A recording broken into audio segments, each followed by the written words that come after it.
Menurutmu, berapa umurku? Otot pipinya tampak berdenyut saat dia mengajukan pertanyaan aneh ini dengan kaku. Dilihat dari penampilanmu, kau terlihat lebih tua dari 60 tahun. Tetapi karena kau menanyakan pertanyaan ini, usiamu pasti tidak sesuai dengan penampilanmu. Kau jauh lebih tua atau jauh lebih muda dari yang terlihat. Meskipun Hanli tercengang, ia terus berbicara dengan suara tenang. Seorang bocah desa yang tumbuh menjadi orang yang cerdas dan pintar. Kau benar-benar pantas menyandang gelar seorang kultivator seni musim semi abadi. Mulut doktermu terus memuji Hanli, tetapi dia menatap muridnya dengan tatapan penuh semangat. Kamu menebaknya dengan benar. Aku baru berusia 30 tahun ini. Sebuah angka yang membuat Hanli merasa tidak percaya keluar dari mulut doktermu.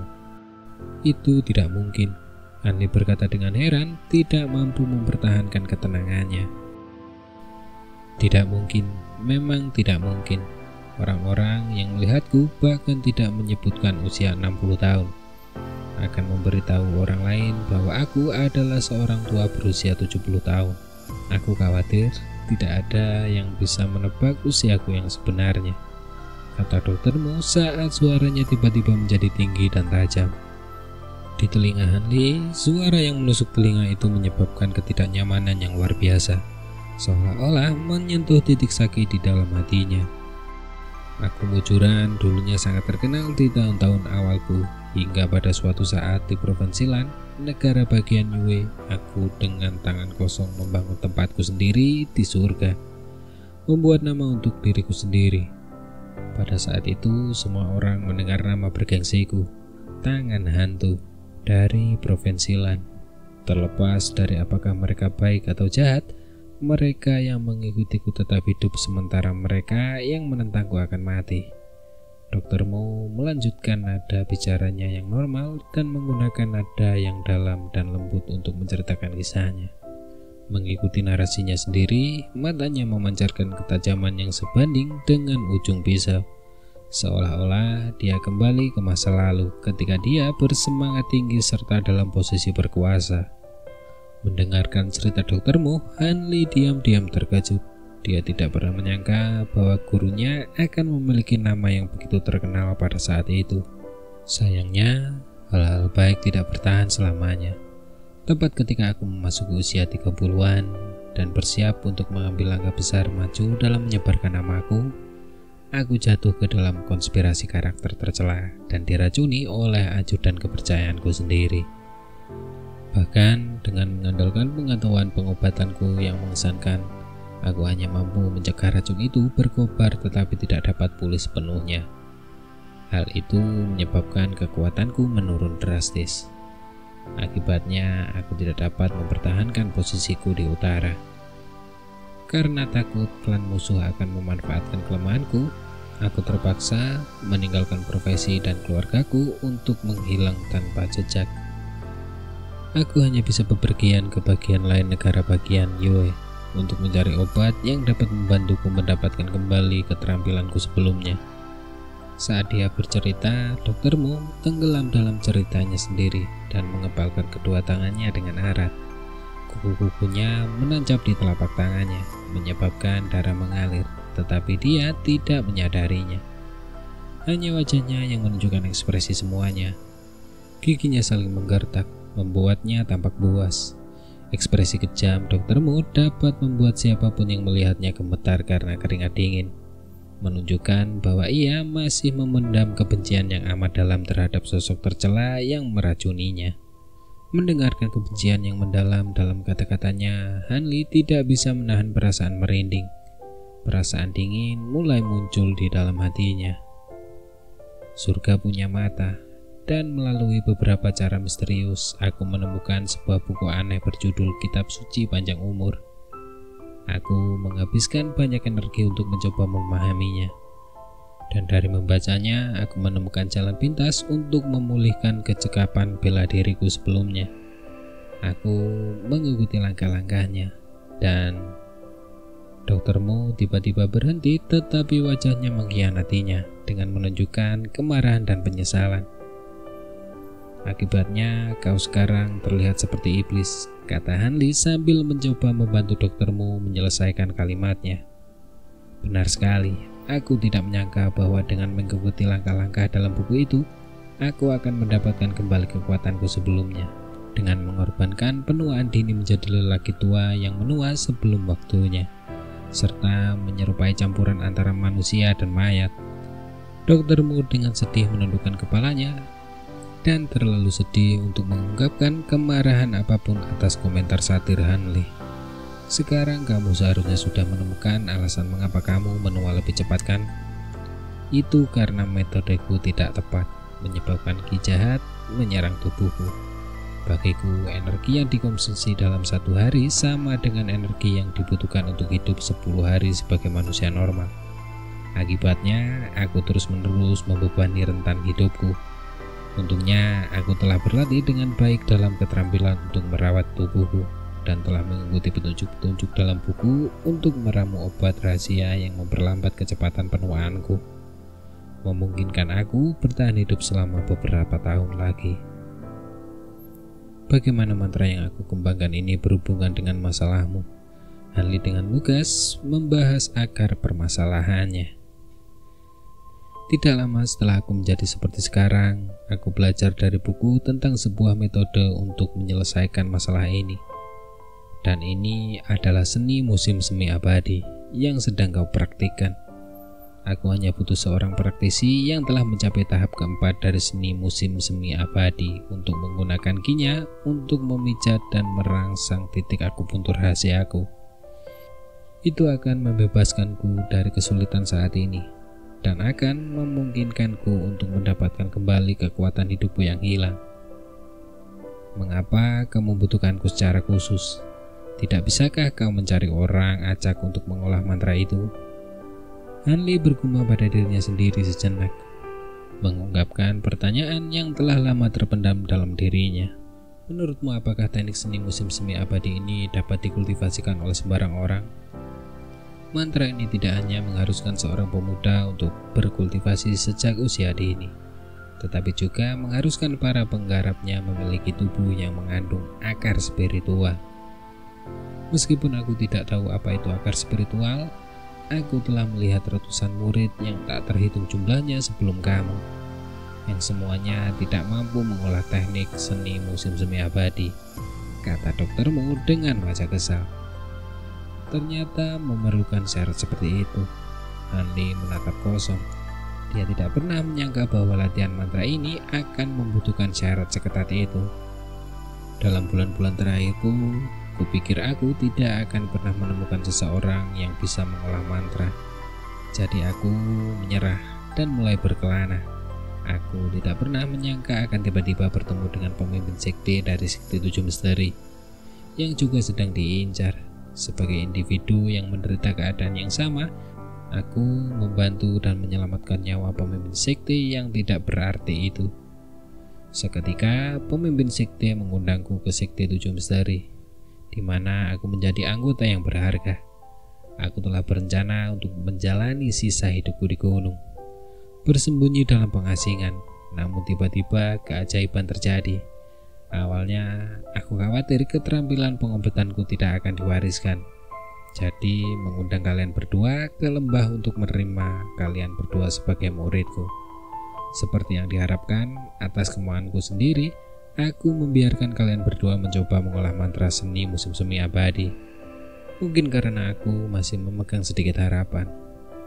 Namun tampaknya ada setan dan dewa yang bekerja. Karena aku tiba-tiba membiarkan kalian berdua mencoba mantra seni musim semi abadi.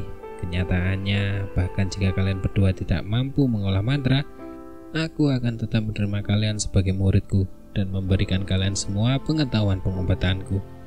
Tetapi aku tidak akan pernah berpikir bahwa kalian akan bereaksi terhadap mantra itu. Tampaknya surga tidak pernah menghentikan jalan seseorang untuk berkultivasi. Doktermu mengungkapkan semua ini dalam satu tarikan nafas, menyebabkan wajahnya tampak merah karena kekurangan udara. Dia tampak sangat senang dengan keberuntungannya. Aku belum mencapai lapisan keempat teknik musim semi abadi.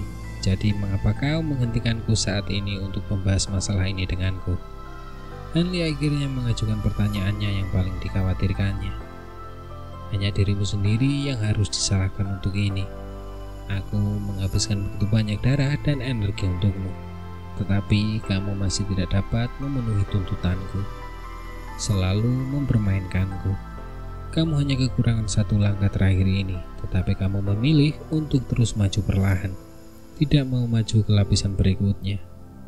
Awalnya aku berencana untuk menunggu 2 tahun lagi, tetapi ketika aku turun gunung kali ini, aku dikenali oleh seorang anggota klan musuh. Melalui pertempuran yang intens, meskipun aku menang dan telah membunuh musuhku, aku menghabiskan sejumlah besar energi yang sangat memperpendek umurku. Bahkan jika aku menggunakan semua kemampuanku, aku hanya akan dapat memperpanjang hidupku selama setahun lagi. Bagaimana mungkin aku bisa menunggu lebih lama lagi? Ekspresi bangga doktermu awalnya menghilang tanpa jejak, digantikan oleh ekspresi puas saat dia meraung pada Hanli. Setelah Hanli selesai mendengarkan, ekspresinya tetap sama. Dia tidak menunjukkan sedikit pun tanda-tanda kegelisahan. Namun hatinya bagai lautan yang bergelora, sangat berbeda dengan penampilannya yang penuh percaya diri dan teguh hati. Meskipun dia tahu sejak awal bahwa doktermu telah menempatkan kepentingan yang meresahkan pada kultivasi Hanli, dia tidak pernah berpikir bahwa akan ada cerita yang begitu intens di balik ini. Identitas dan pengalaman doktermu jauh melampaui ruang lingkup imajinasinya. Hanli merasa mati rasa karena ketakutan, penyesalan, dan ketidakberdayaan memenuhi hatinya. Meskipun berusaha menunda hal yang tak terelakkan, ia masih belum dapat menemukan cara untuk melepaskan diri dari kesulitan ini, dan akibatnya ia menjadi panik. Bagaimanapun dia masih sangat muda, tidak mampu menang melawan pengalaman bertahun-tahun doktermu di Jianghu. Doktermu kemungkinan besar dapat melawan metode licik dan kejam apapun yang dipikirkan Hanli. Merasa terekspos seperti macan kertas, Hanli mulai berkeringat deras. Doktermu memperhatikan berbagai ekspresi yang terpancar di wajah Hanli dan sangat puas dengan tekanan yang ditimbulkannya. Dari pengalamannya, hanya ketika seseorang gelisah dan bingung, akan lebih mudah untuk mengungkap kebenaran. Apakah kamu benar-benar berpikir bahwa aku menunda kultivasiku dengan sengaja? Hanli terkejut bahwa doktermu sampai pada kesimpulan ini. Jelas sudah 2 tahun dan kau belum juga mencapai lapisan keempat.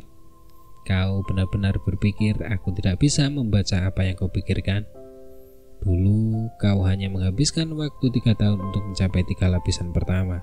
Jadi meskipun lapisan keempat sulit untuk dikultivasi, tanpa bantuan ramuan spiritual mustahil bagimu untuk tidak mengalami kemajuan dalam kultivasimu. Doktermu menjelaskan sambil mengangkat alisnya, memancarkan niat membunuh seolah-olah semua ketidakpuasan yang pernah ia rasakan meluap ke permukaan hari ini. Sepertinya tidak peduli bagaimana aku menjelaskan, doktermu tidak akan pernah percaya padaku. Hanli tersenyum pahit. Dia tidak akan pernah berpikir bahwa karena mencoba menyembunyikan kemajuan kultivasinya akan membawanya ke lubang yang lebih dalam dan dipenuhi dengan kecurigaan doktermu yang tak ada habisnya. Dia benar-benar menendang batu tepat dia meletakkan dirinya sendiri. Cukup, aku tidak ingin mendengar omong kosongmu lagi. Aku akan memberimu waktu 1 tahun lagi.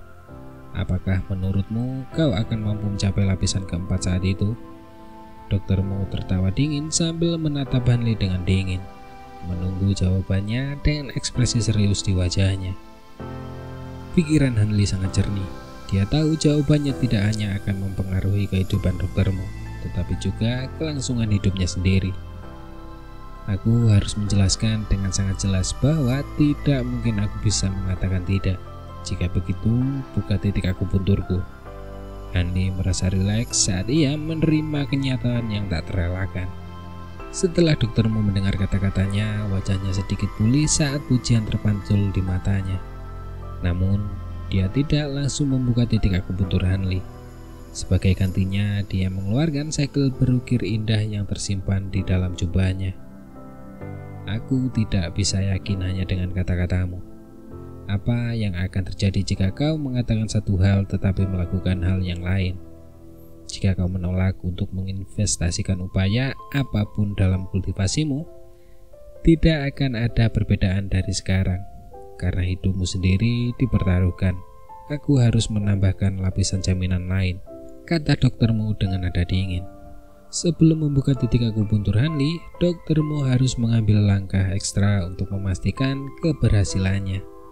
Dia dengan hati-hati membuka kotak itu, mengeluarkan pil putih dan meletakkan pil itu di tangan sebelum membuka titik akupuntur Hanli.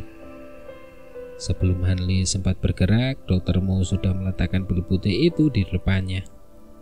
Kamu orang yang cerdas. Aku tidak perlu membuang waktu untuk bicara terlalu banyak. Kamu seharusnya tahu apa yang harus dilakukan, ucap doktermu menatapnya, menyimpan niat jahat di dalam hatinya. Hanli menggerakkan anggota tubuhnya yang mati rasa, dan tanpa berkata apa-apa, ia mengeluarkan pil putih dari kotaknya. Di hadapan doktermu, Hanli segera memasukkan pil putih itu ke dalam mulutnya serta menelannya dan tidak mau menunjukkan tanda-tanda kelemahan. Bagus sekali, orang yang tindakannya sesuai dengan zamannya adalah orang-orang yang hebat. Selama kamu membantuku kembali normal, aku akan memberimu hadiah besar. Sudah ada keretakan di antara kita, jadi mustahil bagiku untuk menerimamu sebagai muridku dan mewariskan teknik lainnya kepadamu. Tetapi tetap saja memberimu kehidupan yang kaya masih mungkin bagiku. Doktermu bertepuk tangan saat dia dengan tulus menjanjikan hadiahnya kepada Hanli. Sekarang kau seharusnya bisa memberitahuku efek pil yang baru saja aku konsumsi jika aku secara tidak sengaja melanggar batasan dan kehilangan nyawaku. Hanli bertanya tanpa ekspresi kepada doktermu. Nama pil ini adalah pil bangkai serangga. Pil ini dibuat dari bahan-bahan herbal murni. Tetapi sebagai tambahan, resepnya membutuhkan telur cacing beracun yang berbeda. Setelah dikonsumsi, pil ini akan menetas di dalam tubuhmu selama setahun. Namun, kamu dapat yakin, dalam 1 tahun ini aku dapat menjamin bahwa pil ini tidak akan mempengaruhimu. Setelah 1 tahun setelah kamu mengonsumsi penawarnya, pil ini akan meleleh dan tidak akan meninggalkan jejak. Namun, jika kamu tidak mengonsumsi penawarnya setelah setahun, cacing ini akan menetas di dalam tubuhmu dan memakan isi perutmu untuk nutrisi. Memakanmu dari dalam keluar dan membuatmu sangat kesakitan sehingga kamu lebih baik mati daripada menderita penderitaan. Rasa sakitnya akan berlangsung selama total 3 hari 3 malam. Dan kamu perlahan-lahan akan mati dengan kematian yang menyakitkan, ucap doktermu perlahan menjelaskan efek pil itu sambil diam-diam memperingatkan Hanli. Setelah Hanli mendengar efek pil yang baru saja diminumnya, tubuhnya bergetar hebat dan ekspresinya berubah menjadi lebih buruk. Kemarahan membakar hatinya, tetapi sebelum dia bisa melakukan atau mengatakan apapun, doktermu mengeluarkan kartu trufnya. Oh benar, ku dengar keluargamu hidup cukup baik berkat dirimu. Apakah mereka punya cukup uang untuk dibelanjakan? Kalau tidak, beritahu saja aku, karena kau akan sangat membantuku. Aku akan mengurus anggota keluargamu secara khusus untukmu. Doktermu tersenyum sambil menepuk bahu Hanli. Hanli membeku saat wajahnya berubah menjadi hijau. Kata-kata doktermu membuat jiwanya tidak bisa tenang dan diam. Dengan sisa-sisa tekadnya, dia menggertakkan giginya dan memaksa dirinya untuk tetap diam. Dia khawatir akan mengatakan sesuatu kepada doktermu yang mungkin akan disesalinya. Hanli mengerti bahwa tidak mungkin doktermu tidak akan menggunakan keluarganya untuk melawannya. Jangan khawatir doktermu, aku berjanji akan mencapai lapisan keempat dalam waktu 1 tahun. Tanpa pilihan lain, Hanli menggigit bibirnya saat meyakinkan doktermu. Di bawah ancaman doktermu, Hanli hanya bisa pasrah. Ia masih belum mampu memutuskan jejak terakhir kemanusiaan di hatinya dan mengabaikan hidup dan mati orang tuanya. Sekarang, kelemahan Hanli telah dipahami oleh doktermu. Dan bahkan jika dia ingin mati, dia masih harus meminta persetujuan dari doktermu. Hanli tahu bahwa dia telah benar-benar dikalahkan kali ini. Setelah doktermu mendengar kata-kata Hanli, dia menghela nafas lega. Kegugupannya tidak kalah dari Hanli. Tetapi wajah doktermu mirip dengan topeng batu karena dia berhasil mengendalikan emosinya dengan ketat. Seni musim semi abadi ini memang luar biasa. Bocah nakal ini masih sangat muda, tetapi sudah sulit ditangani. Doktermu tidak tahu apakah dia merasa iri atau cemburu di dalam hatinya. Sebenarnya efek dari seni musim semi abadi berbeda-beda bagi mereka yang mengolahnya. Sedangkan Hanli, dia sudah cukup cerdas sejak dia masih muda. Jadi setelah mengolah seni musim semi abadi, kebijaksanaannya tumbuh melampaui rekan-rekannya. Hanli membalikkan tubuhnya saat bersiap untuk pergi. Saat sampai di pintu masuk, dia mengajukan pertanyaan terakhir. Sejak dia datang, saudara yang berdiri di belakang doktermu tidak mengatakan sepatah kata pun. Dari mana dia berasal? Setelah mendengar pertanyaan Hanli, doktermu berkenan tidak menjawab dan hanya membalas dengan tawa licik. Kamu sangat cerdas. Mengapa kamu tidak mencoba menebaknya? Aku yakin kamu akan dapat mengetahuinya. Hanli menggelengkan kepalanya dan mulai meninggalkan kediaman doktermu. Tidak diketahui apakah dia hanya tidak mau menebak atau tidak bisa mendapatkan jawaban yang benar. Setelah dia keluar pintu, ekspresi Hanli berubah berat dan muram. Dalam konflik antara doktermu dan aku tak berdaya seperti anak ayam. Sepenuhnya berada di bawah kendalinya. Aku terlalu naif, mengira bahwa sedikit kepintaranku akan mampu mengalahkannya. Pada akhirnya, air 5 racun yang kubuat tidak mampu menunjukkan kekuatan penuhnya dan terbuang sia-sia. Saat aku kembali, aku harus benar-benar memikirkan cara terbaik untuk meningkatkan kekuatanku. Memikirkan hal ini, dia berbalik ke arah kediamannya dan mulai berjalan dengan langkah lebar. Dia tampak sangat tidak mau dikendalikan oleh doktermu. Kembali ke kediaman doktermu menatap lantai dengan tercengang. Ada lubang seukuran mangkuk yang terukir di panel kayu. Baru saja karena kecerobohannya, dia hampir mati karena racun yang telah merusak lantai. Karena racunnya begitu kuat, doktermu tidak dapat menahan diri untuk tidak mengumpat dengan marah. Anak kura-kura itu kapan dia belajar meramu racun yang mematikan seperti itu? Aku belum pernah mengajarinya sebelumnya. Sepertinya aku telah meremehkannya. Dia bisa sangat kejam dan tak kenal ampun. Bahkan sampai-sampai dia bisa memunggungi rekan lamanya. Hanli tidak tahu bahwa ia telah menyebabkan guncangan hebat pada doktermu. Setelah kembali ke kamarnya, ia menjatuhkan kepalanya di tempat tidurnya.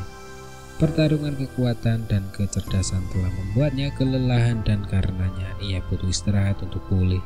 Setelah waktu yang lama, Hanli perlahan-lahan terbangun dari tidurnya sambil duduk dan menatap langit. Fajar sudah menjelang, sepertinya dia telah tidur lebih lama dari yang dia duga. Hanli yang sudah terbangun tidak langsung turun dari tempat tidurnya. Ia duduk di tempat tidurnya dan menopang dagunya dengan kedua tangannya. Ia mulai memikirkan cara untuk melepaskan diri dari kendali doktermu.